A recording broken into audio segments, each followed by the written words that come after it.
वही boring command लिख के बोर हो रहे हो, तो आइए आज हम देखेंगे सेल स्क्रिप्ट के ज़रिए हम उन सब चीज़ों को करना आसान कर। ठीक है, welcome back to the trend with एक। और आज हम स्टार्ट करने वाली अपनी एक नई सीरीज़ जो कि हमारी सेल स्क्रिप्ट्स के ऊपर है। ठीक है, तो देखते हैं हम अपने जो हमने अब तक कमांड सीखे हैं लिनक्स सीरीज़ में, हमको कैसे किसी भी तरीके से हमको ऑटोमेट कैसे करते हैं, किसी तरीके से हम ईजी कैसे करते हैं कि बार बार हमें वो चीज़ें लिखनी ही ना पड़े, क्योंकि हमें रोज़ वही कमांड यूज़ करनी होती है अपने ऑफिसेज में, अपने सर्वर्स में।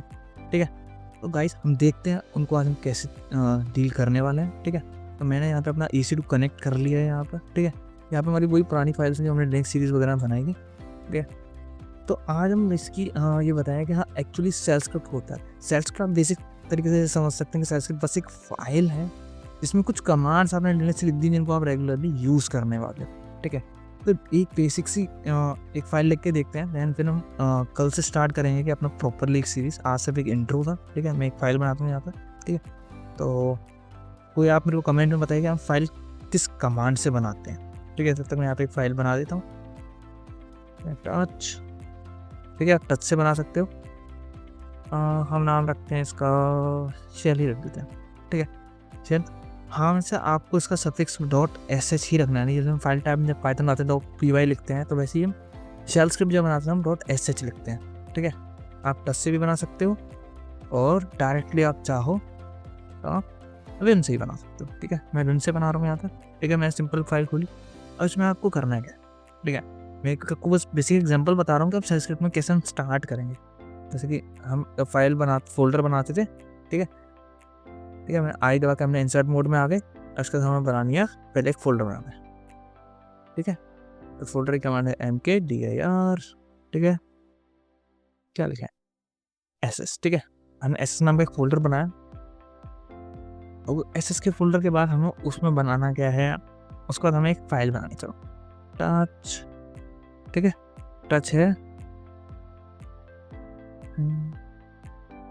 टच फाइल का नाम रखते हैं हम शेल इंट्रो। ठीक है, शेल इंट्रो। ठीक है, अब मैंने ये फाइल बना दी।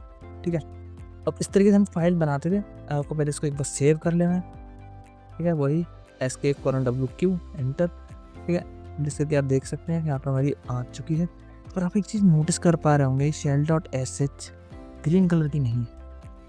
ग्रीन कलर क्यों नहीं है ये आप मेरे को कमेंट में बताइए।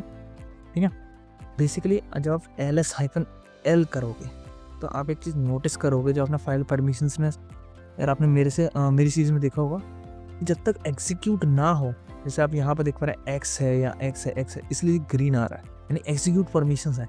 ठीक है, यहाँ पर पास सिर्फ रीड परमिशंस है, राइट परमिशंस, इसलिए वो शेल स्क्रिप्ट ग्रीन कलर की नहीं शो हो रही। ठीक है, तो आपको कोई भी शेल स्क्रिप्ट रन करने से पहले आपको उसका परमिशन चेंज करना होगा। तो परमिशन चेंज करने के बाद chmod अपना शॉर्टकट 764। ठीक है, उसका फाइल नेम shell.sh हमने चेंज किया और आप देखा अब ये ग्रेड कलर, अब ये ग्रीन कलर का आ गया। तो अब हम इसको रन कर सकते हैं। रन कैसे करना है, ./shell.sh आपकी आना रन। ठीक है, अब रन करने के बाद आपको एक बार देखना आपका फोल्डर बना या नहीं।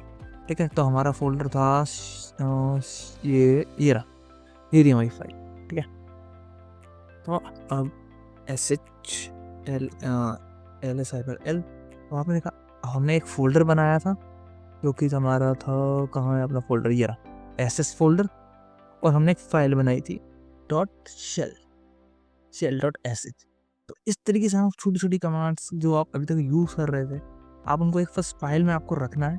ठीक है, जिस क्रोनिकल ऑर्डर में आप उसको रखोगे उसी ऑर्डर में वो एग्जीक्यूट होती चली जाएंगी और आपकी एक शेल स्क्रिप्ट रेडी हो जाएगी।